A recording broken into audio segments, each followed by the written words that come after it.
सही करता है। और ये मैंने आप ही लिख रहा हूँ कि पारस जैन के नाम से नहीं है। जो पारस जैन के नाम से जो नहीं है,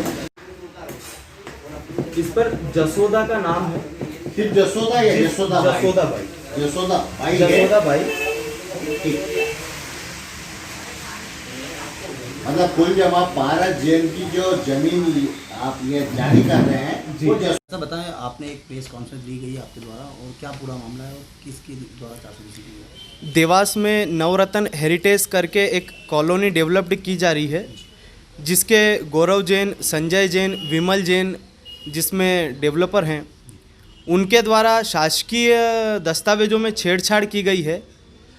और उसकी शिकायत हमारे द्वारा दिनांक 18/8/2020 को विभिन्न विभागों में, जिसमें कलेक्टर महोदय, एसपी महोदय, अनुविभागीय अधिकारी, इन सभी को की गई थी। और उनसे निवेदन किया गया था कि जिस प्रकार की कूटरचना दस्तावेजों में की गई है और भूमि पर जो जादूगरी की गई है, उसको देखकर उसकी विवेचना करवाई जाए और इनके खिलाफ आपराधिक प्रकरण दर्ज किया जाए। परंतु आज दिनांक तक किसी प्रकार की कोई भी कार्यवाही नहीं की गई, जिससे स्पष्टतया यह दृष्टिगत होता है कि शासन प्रशासन की मिलीभगत से ही इस प्रकार का कार्य, जमीन की जादूगरी का कार्य, इन तीनों के द्वारा किया गया है। जी, किस समय से ये जो डॉक्यूमेंट की हेराफेरी की गई थी और क्या कौन सन था?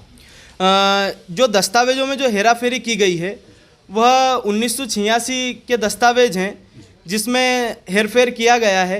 उस समय हस्तलिखित दस्तावेज हुआ करते थे, उसका बेजा फ़ायदा उठा करके इन्होंने इसमें कूटरचना की है और यह जो है डेवलपमेंट किया गया है। कहाँ तक जाएंगे आप इस मैं इस मामले को न्याय दिलाने के लिए, जो मेरे पक्षकार हैं उनको न्याय दिलाने के लिए अंत तक लड़ाई लड़ने के लिए तैयार हूँ। वैधानिक जो भी कार्यवाही करनी है उसके लिए मैं तत्पर हूँ, वैधानिक कार्यवाही करने के लिए।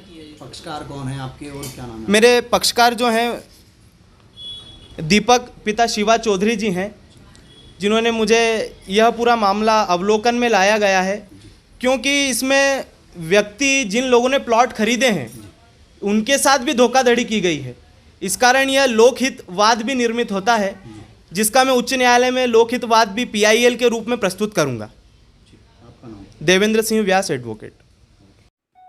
भैया, बताया जा रहा है कि एक देवास में आप पे 11 करोड़ का आरोप लगा है कि कुछ जमीन का हेरफेर का खेल है, और एक प्रेस वार्ता लेकर आप पे खुले आरोप लगे। क्या मानते हैं इस चीज को और क्या कहना है आपका? ऐसा है कि ये कुल मिला के पूरी तरह से बचकानी हरकत है।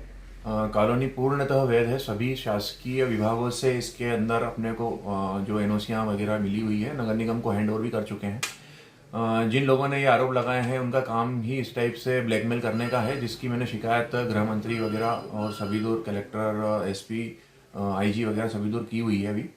और अभी जो आज इन्होंने इस टाइप का जो काम किया है, इसके लिए मैं आगे जाके और कोर्ट में मानहानि का दावा भी लगाने के उसमें हूँ। और जहाँ तक इनने जो भी तथ्य प्रस्तुत किए हैं वो पूर्णतः बचकाने हैं।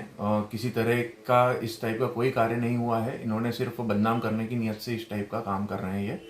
तो इस पे जो भी न्यायपालिका बोलेगी, अगर मुझे नोटिस आता है तो मैं बाकायदा उनको पूरे तथ्य प्रस्तुत कर दूंगा।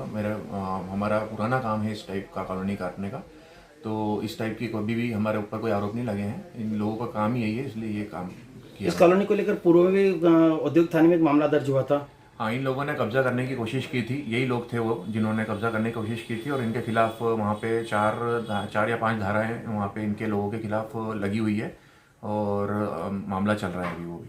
मैं तकरीबन वो कॉलोनी कितने की, और उसमें जिस तरह से इनका 11 करोड़ का आरोप है, उसमें 3-4 पार्टनर भी हो आप लोग। अब इस तरह से आप पे आरोप लगेंगे तो आप कैसे क्या उसको करेंगे?